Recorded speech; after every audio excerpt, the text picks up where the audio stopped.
Red fix அப்படிங்கிற YouTube channel வச்சுருக்கிறவர் Felix Gerald. இவரை வந்து பேட்டி எடுத்தார் சவுக்கு சங்கர். அதனால் இப்போ அவர் வந்து டெல்லியிலேருந்து போய் கைது பண்ணியிருக்காங்க. கைது பண்ணி அவரை கூட்டிகிட்டு வந்திருக்காங்க. நல்ல வேலை, கையை ஒடிக்கலை, காலை ஒடிக்கலை. நாங்கள் அப்போவே எதிர்ப்பு தெரிவித்தோம். சவுக்கு சங்கர் பேசுனது தப்பு, அவருடைய நடவடிக்கையும் சரியில்லை, அவருடைய பேச்சும் சரியில்லை, ஊடகத்தை தவறாக பயன்படுத்துகிறாரு, அவர் மேலே நடவடிக்கை எடுங்கிறத நாங்களே ஆரம்ப கட்டத்தில் சொன்னோம். அவர் மேலே எடுத்த நடவடிக்கையில் வந்து அவர் மீது நடந்த தாக்குதலில் வந்து எங்களுக்கு உடன்பாடு இல்லை. கையை ஒடித்தது, இதை பண்ணது, அதெல்லாம் வந்து எங்களுக்கு உடன்பாடு இல்லைன்னு சொல்லிட்டோம். இப்போ இவர் வந்து ஃபெலிக்ஸ் வந்து அவரை பிடிச்சிட்டு போயிருக்காங்க. 15 நாள் ஜெயிலுக்கு அனுப்பிட்டாங்க. அதுக்கு அடுத்தது இப்போ அவர் வீட்டில் போய் சோதனை பண்ணியிருக்காங்க. சரி பண்ணட்டும், அந்த வீடியோவை பாருங்க. I am staying in a rental house. If anything causes, if my owner says that you please get out of the house, it is your mistake, it is your blame. You have to take the blame. That's it. ஏன்னா போக முடியாது. என் பையன் வந்து 12th முடிச்சுட்டு இப்பதான் வந்து காலேஜ்ல join பண்றாங்க. அவனுக்கு இங்க இந்த வீட்டு அட்ரஸ் தான் நான் கொடுத்துருக்கேன். நான் மாத்தி கொடுக்க முடியாது அட்ரஸ். அவங்க மனைவி விவாதம் பண்றாங்க. அவங்க மனைவி என்ன சொல்றாங்க, எதையாச்சும் உள்ளே வச்சுட்டிங்கன்னா எனக்கு பயமாக இருக்குது, முதல்ல உங்களை நான் டெஸ்ட் பண்ணணுங்கிறாங்க. யூனிஃபார்ம் ஆஃபீஸர் எங்களை செக் பண்ண நீங்கள்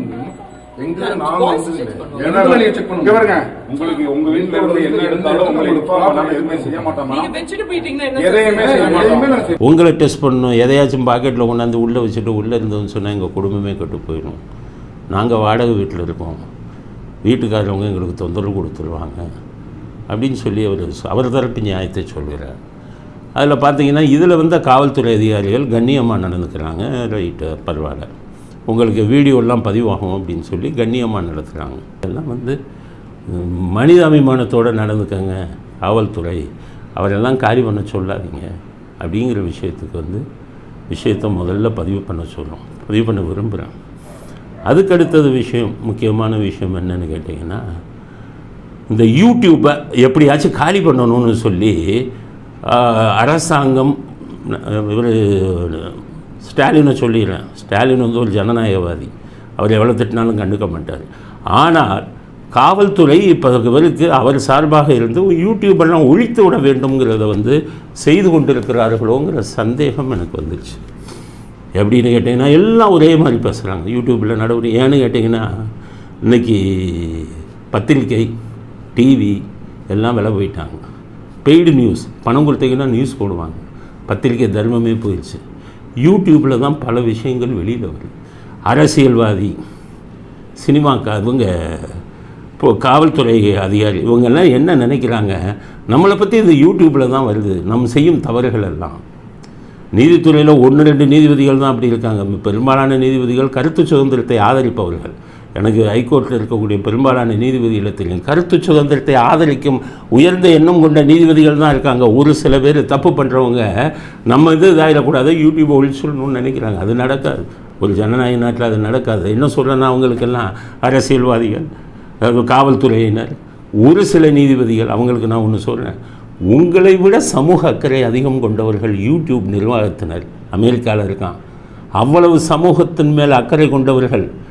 நீங்கள் போடுற யூடியூப்பில் ட்ரக்குங்கிற வார்த்தை வந்துட்டால் அந்த வீடியோவே எடுக்க மாட்டான்.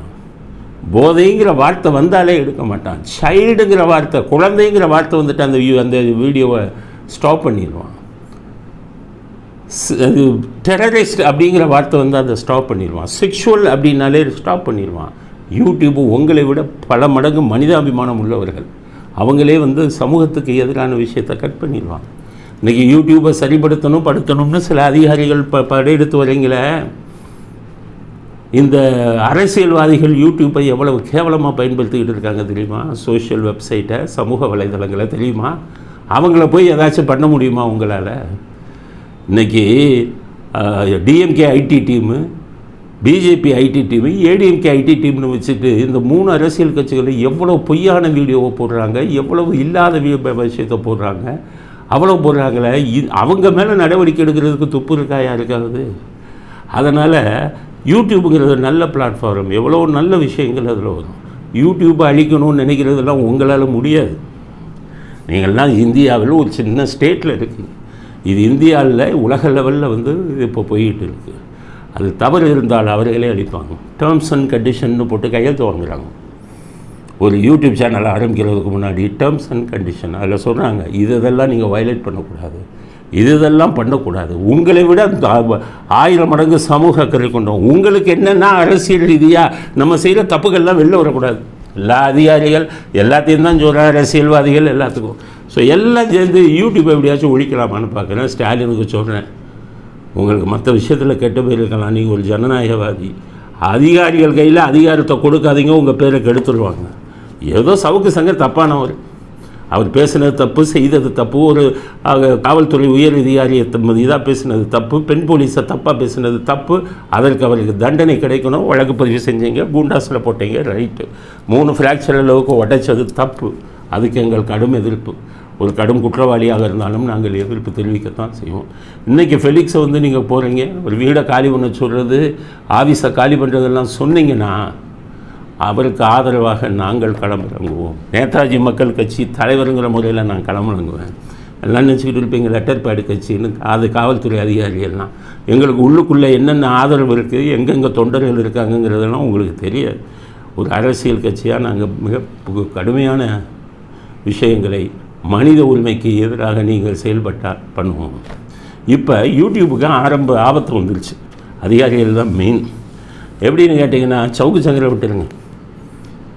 இன்று எனக்கு பேட்டி எடுக்கணும்னு ஒரு யூடியூப் சேனலில் ஃபோன் பண்ணாங்க. சரி வாங்க, என்ன தலைப்புன்னு கேட்டேன். வந்த உடனே அண்ணாமலை அந்த அரெஸ்ட் கேஸ் போட்டிருக்காங்கல்ல, அந்த விஷயமா உங்கள்கிட்ட பேட்டி எடுக்கணும். நேற்றே எங்கள் சேனலில் பேட்டி கொடுத்துட்டேன்.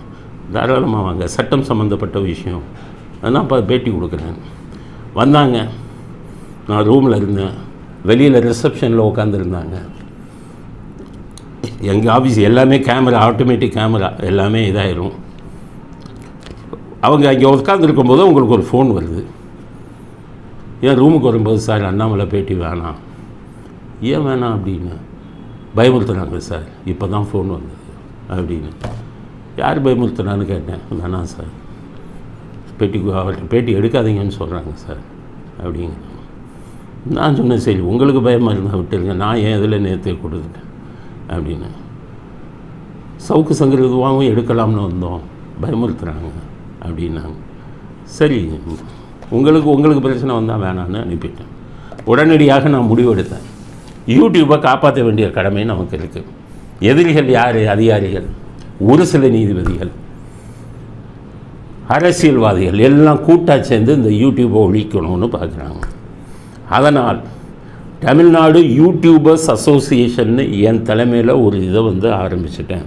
இன்னையிலிருந்து இந்த யூடியூபர்ஸ் அசோசியேஷனில் அசிங்கமாக பேசுகிறவன், வல்கராக பேசுகிறவன், அதாவது தவறான வழியில் இப்போ யூடியூப்பை யூஸ் பண்ணுறவன், அவங்களெல்லாம் சேர்க்க மாட்டோம். நல்ல பர்பஸோட நல்ல விஷயங்களை சொல்லக்கூடிய நடுநிலைவாதிகள், இல்லை ஒருதரப்பட்ட அரசியல் கட்சிகளாக இருந்தாலும் வந்துக்கிட்டு ஓரளவு நாகரிகமாக நடத்துபவர்கள் அத்தனை பேரையும் இதில் நீங்கள் உறுப்பினர் ஆகலாம். ஆல் இண்டியா யூடியூபர்ஸ் அசோசியேஷன் டெல்லியிலையும் பேசிட்டேன். இதை பெரிய லெவலில் இந்தியா பூரா கொண்டு வரணும்.